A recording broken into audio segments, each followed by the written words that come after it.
Hello and welcome to the global discussion. Today's topic is all about people, humans, and an argument that I wanted to put forward that I think requires us to maybe pause and think at this moment in time.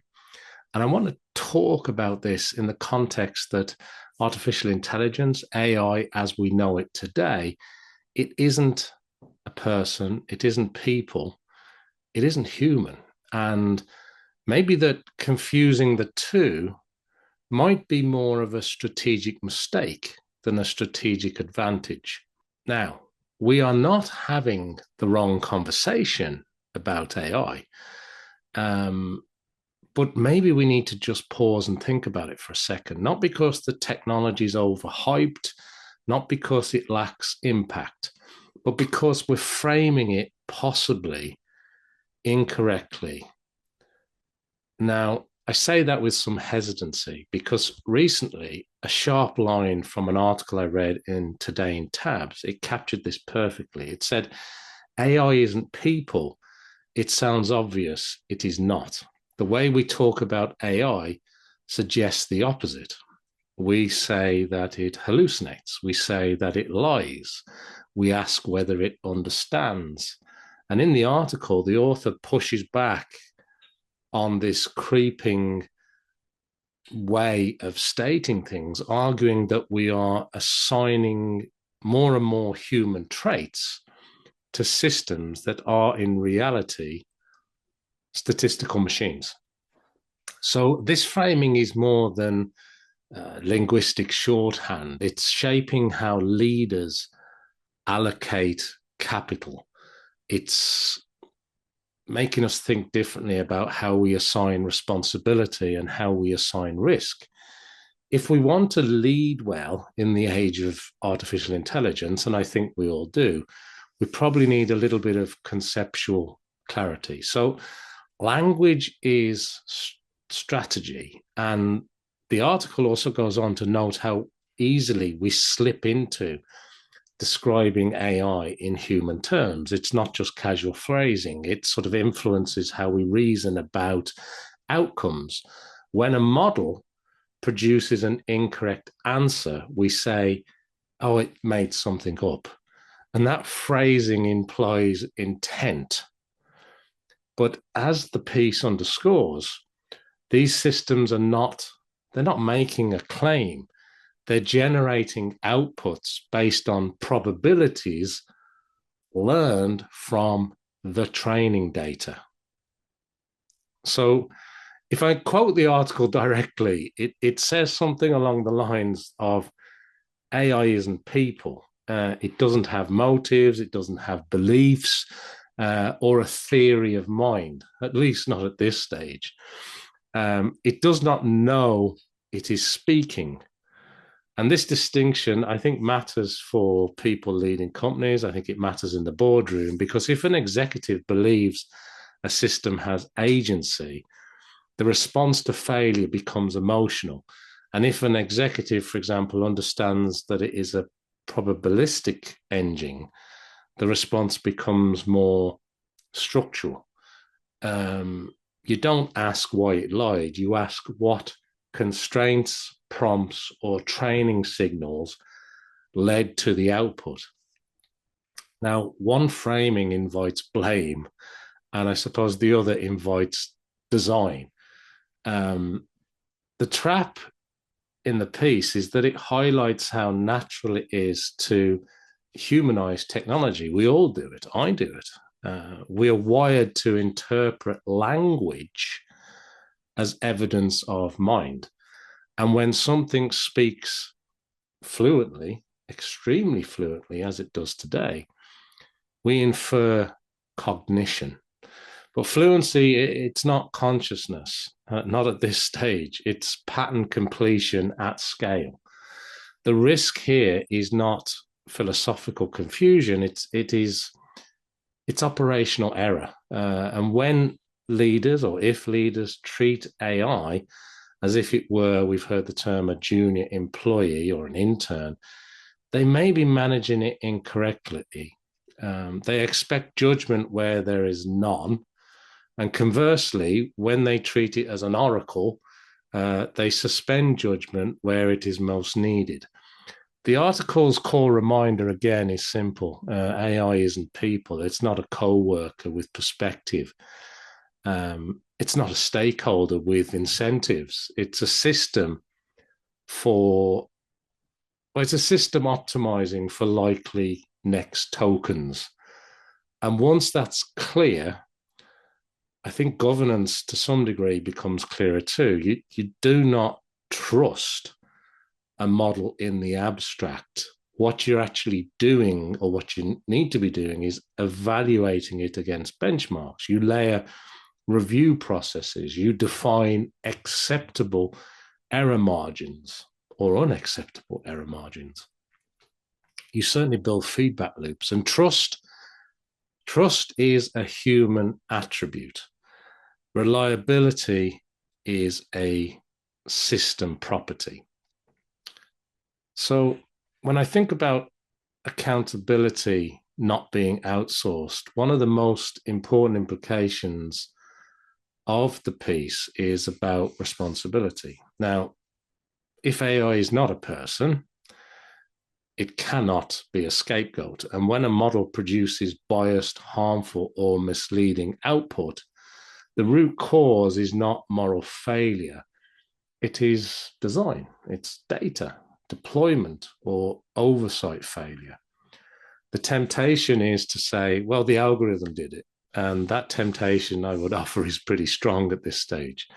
We're all living in the world of AI. We're all using lots of different tools, or at least most of us are. It creates distance between leadership and outcome. But as the article goes on to imply, if we humanize AI, maybe it obscures accountability a little bit. Systems are built, systems are trained, but they're implemented by us. They're implemented by organizations, and responsibility, it flows upwards, I think. So whether you're a CEO or a CMO, this, I think, is critical. If AI generates problematic brand copy, that's not a rogue actor. It is a governance gap. And if a personalization engine amplifies bias, that at this stage, it's not intent. It's the data and an evaluation issue. So clear language forces clear ownership.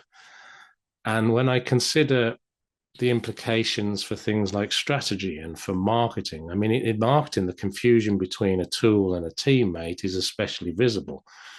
Generative models produce copy that sounds thoughtful. They generate campaign concepts, or they can generate campaign concepts that appear to be creative. And this surface level resemblance to human work, it fuels, I think, both excitement and anxiety. But we need to be reminded that these systems, they're not true creative agents. They are pattern synthesizers. That does not diminish their power. It hopefully reframes it a little bit.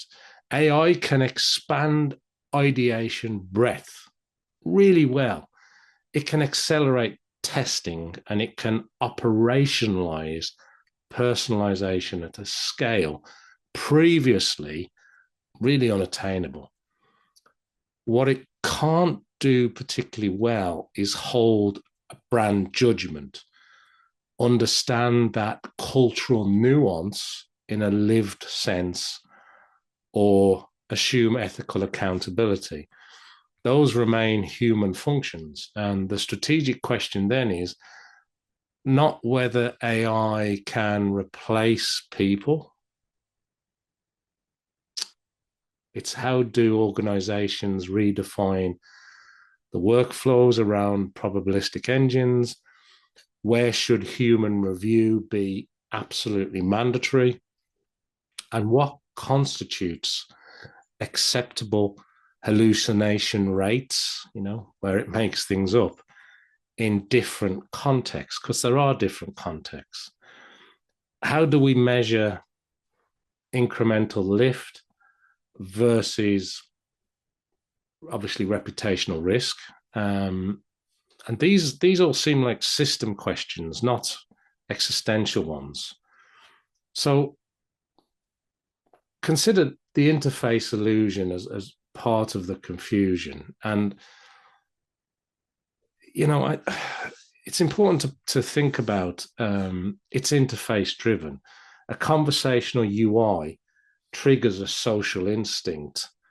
And when a system responds in complete sentences, it references context, it mirrors tone, it activates our default assumption that there's a mind behind the words. There is not. Maybe we'll get to true AGI, maybe we'll get to that point, but there is a statistical model mapping input sequences to output sequences. And if the same model returned probability matrices instead of paragraphs, our reactions, I think, would be entirely different. We would not debate whether it understands, we would debate error rates. Now, where do we go from here? Well, leaders must discipline themselves, I think, to look past the interface. The chat format, it's a delivery mechanism. It's not evidence of personhood. And when I think about how precision enables better investment, ultimately, when we consider that AI isn't people, it's not a semantic quibble. It's a strategic foundation. And when organizations misclassify AI as quasi-human, they misallocate resources. They potentially underinvest in evaluation frameworks. And obviously they overinvest in hype cycles.